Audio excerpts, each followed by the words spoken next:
De um modo geral, durante 3 vezes nós nos felicitamos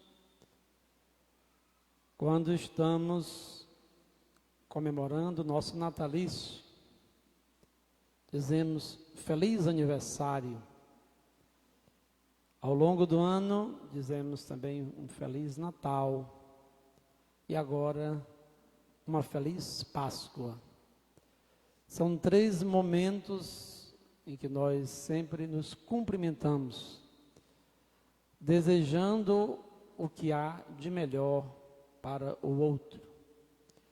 Dizemos um feliz aniversário porque nós queremos agradecer a Deus o dom da vida. A vida, por si só, já é um milagre. Muitos não conseguiram nascer, alguns são abortados, seja propositalmente ou não, prematuramente morrem. Então é importante que nós agradeçamos ao Senhor pelo fato de estarmos vivos, mas não somente uma vida biológica, não somente uma vida vegetativa.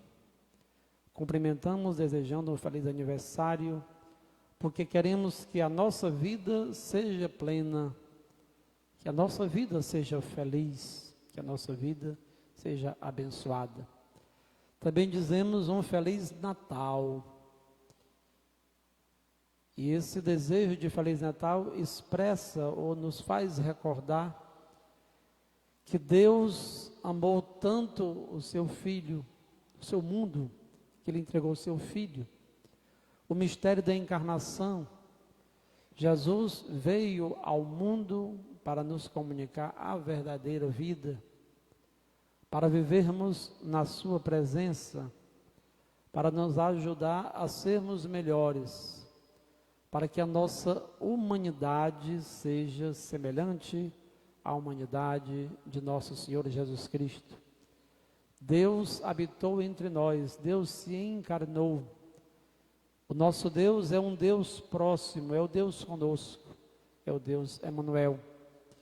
E dizemos, como hoje estamos falando, uma feliz Páscoa. E quais as lições que a Páscoa do ressuscitado, ou a Páscoa da ressurreição, deixa para todos nós? Em primeiro lugar, devemos lembrar que a ressurreição é a prova definitiva da divindade de nosso Senhor Jesus Cristo. Jesus é plenamente Deus. Enquanto esteve em cima dessa terra, muitas pessoas se admiravam com aquilo que Jesus realizava, com as obras de Cristo. Fez tantos milagres, perdoou os pecados. Para que milagre mais estupendo do que a multiplicação dos pães, milagre fabuloso, quando Jesus ressuscita Lázaro. Mas há um momento em que Jesus está na cruz, está padecendo, e alguém vai zombar dele. Se és realmente o Filho de Deus, salva-te a nós e a ti mesmo, desce daí, vem nos salvar, prova que tu és Deus. A prova veio, mas não no momento em que as pessoas pediram, porque o tempo de Deus não é o nosso. Às vezes nós também desafiamos o Senhor, queremos que Deus nos conceda tudo no nosso tempo, na nossa hora, e não sabemos esperar. E agora Jesus dá esta prova definitiva que é realmente Deus. Ele vence o sepulcro, vence a morte, porque nós não fomos feitos para a morte, mas para a vida. Jesus vence o pecado em nós e vence a própria morte. A segunda lição que a Páscoa do ressuscitado nos deixa é que Jesus é plenamente homem. Isso parece muito óbvio. A igreja nos ensina que Jesus tem a natureza humana e uma natureza divina. uma só pessoa com duas naturezas. Às vezes somos tentados a imaginar de forma equivocada que Jesus assumiu a nossa carne, se tornou homem, e depois, quando ascende ao céu, ele esquece, deixa para trás a humanidade e somente é Deus, e não é assim. Jesus é plenamente homem e Deus, Deus e homem, para todo o sempre. E esta humanidade de Jesus é a humanidade que nos congrega e também nos renova. Porque Jesus, quando sobe ao céu, é para dizer que lá é o destino final da humanidade. Escutamos esta leitura segunda da carta de São Paulo aos Colossenses. É uma condicional. Se ressuscitardes com Cristo, aspirai, desejai as coisas do alto, as coisas celestiais, e não as coisas terrenas, e não as coisas pequenas.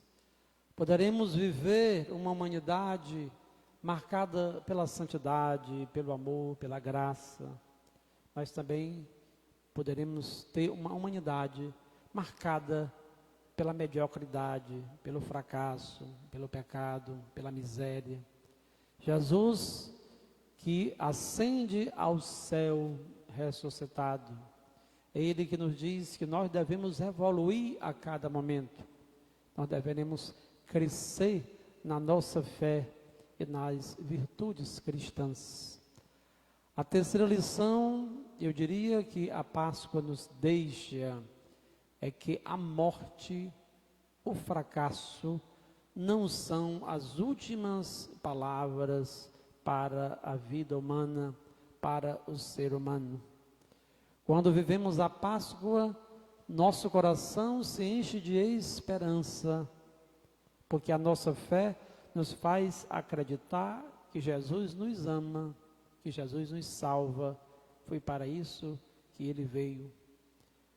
Na sexta-feira, nós tivemos aqui a possibilidade, a graça de acompanharmos a via sacra de rua, realizada pelos jovens, pela Pascom da nossa paróquia. E nós observamos de forma compassiva as quedas de Jesus. Jesus caído, Jesus sofrido, Jesus zombado. Aqueles que não tinham fé estavam ironizando, não colocavam nenhum crédito, não viam nenhum valor naquele homem que se dizia Messias e agora estava cansado, com o peso do próprio corpo vilipendiado pelas humilhações. Quantos de nós também experimentamos quedas e mais quedas, e a ressurreição nos faz sempre acreditar no ser humano. Quando olhamos para uma pessoa que experimenta a queda dos vícios, pessoas que lutam para segurar em pé, pessoas que têm bons propósitos e muitas das vezes não conseguem muita coisa. Quantos também, ao invés de estender a mão, de acreditar, de dar uma oportunidade àquela pessoa, faz como os soldados fizeram, passam diante daquela pessoa e zombam, e humilham, e criticam, e difamam. Jesus, que ressuscita glorioso no seu esplendor, é a imagem também do quanto nós em Cristo poderemos ser renovados, poderemos ser transformados, poderemos ser pessoas novas.